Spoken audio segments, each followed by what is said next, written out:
दोस्तों, सादर प्रणाम। आज हम शिव प्रसाद सिंह जी की कहानी दादी माँ का सारांश जानेंगे। इस कहानी में लेखक ने अपनी पुरानी यादों को ताज़ा करते हुए अपनी दादी माँ के स्वभाव व उनके कार्यों का वर्णन किया है तथा कहानी के माध्यम से बड़े बुजुर्गों के महत्व का वर्णन बताया है।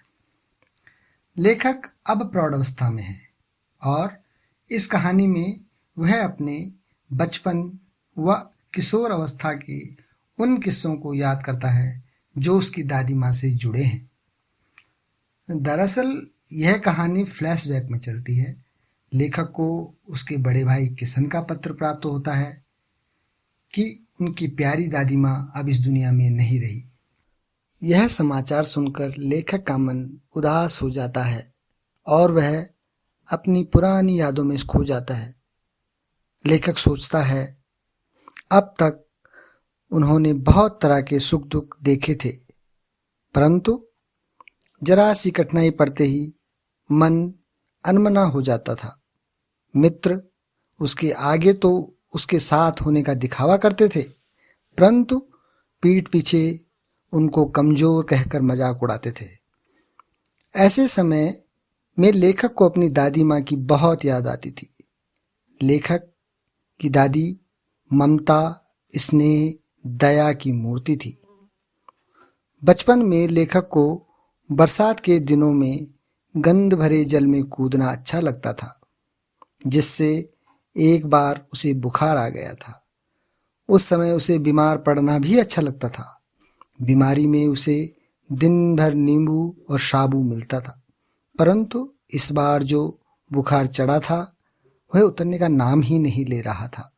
वह उसकी दादी उसके माथे पर कोई अदृश्य शक्ति धारी चबूतरे की मिट्टी लगाती थी। वह उसकी पूरी तरह से देखभाल करती थी। दादी माँ को गांव में मिलने वाली 85 किस्म की दवाओं के नाम याद थे। उन्हें गंदगी बिल्कुल भी पसंद नहीं थी। लेखक आज भी बीमार पड़ता है, परंतु अब वह दादी माँ उसकी देखभाल नहीं करती। मैस महाराज अपनी इच्छानुसार देखभाल करता है। डॉक्टर की शक्ल देखते ही अब उसका बुखार भाग जाता है। अब लेखक का बीमार पड़ने का मन ही नहीं करता। एक दोपहर दादी माँ रामी की चाची को डांट रही थी। रामी की चाची ने पहले पैसे वापस नहीं किए थे और दोबारा पैसे मांगने आ गई थी। वह दादी माँ के आगे गिड़गिड़ा रही थी, बेटी की शादी है, बेटी की शादी है, वह जल्दी ही लौटा देगी। लेखक ने दादी को पैसे दे देने को कहा, परंतु दादी ने उसे भी डांट दिया था। कई दिनों बाद लेखक को पता चला कि उसकी दादी माँ ने रामी की चाची का पिछला ऋण भी माफ कर दिया था और उसे बेटी की शादी के लिए 10 रुपए भी दिए थे। लेखक के किशन भैया की शादी थी। लेखक को बुखार आ रहा था, इसलिए वह बारात में नहीं गया। दादी माँ ने लेखक को उसके पास ही चरपाई पर सुला दिया था। घर में औरतें विवाह की रात को अभिनय करती, संगीत करती। उसके मामा का लड़का राघव देर से पहुंचने के कारण बारात में जाने से रह गया था। औरतों ने ऐतराज किया कि इस समय यहाँ लड़के का काम नहीं है। दादी माँ ने कहा था, छोटे लड़के और ब्रह्म में कोई अंतर नहीं है। दादी माँ ने अपने जीवन में बहुत सारे सुख दुख देखे थे। दादा की अचानक मृत्यु से वे बहुत उदास रहने लगी थी। उनकी मृत्यु पर पिताजी और दादी माँ को उनका शुभ चिंतक बताने की कमी नहीं थी। इन्हीं शुभ चिंतकों के कारण घर की स्थिति थोड़ी बिगड़ सी गई थी। दादी माँ के मना करने पर दादा जी के श्राद्ध पर पिताजी ने बहुत खर्च किया। घर का उधार बहुत बढ़ गया था। एक दिन माघ की सर्दी में गीली धोती पहने कमरे में संदूक पर दीपक जलाए बैठी थी। लेखक उनके पास जाकर बैठ गया। उसने दादी माँ से उनके रोने का कारण पूछा।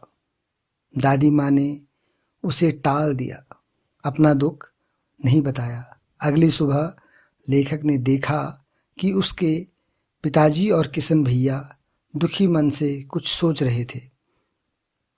उन्हें कहीं से भी उधार नहीं मिल रहा था। उस समय दादी ने पिताजी को दिलासा दिया कि उसके रहते चिंता करने की कोई बात नहीं है। उन्होंने पिताजी को अपने सोने के कंगन दे दिए। इससे पिताजी और किशन भैया की चिंता थोड़ी कम हो गई थी। लेखक के हाथ में किशन भैया का पत्र था जिसमें लिखा था, दादी माँ अब इस दुनिया में नहीं है।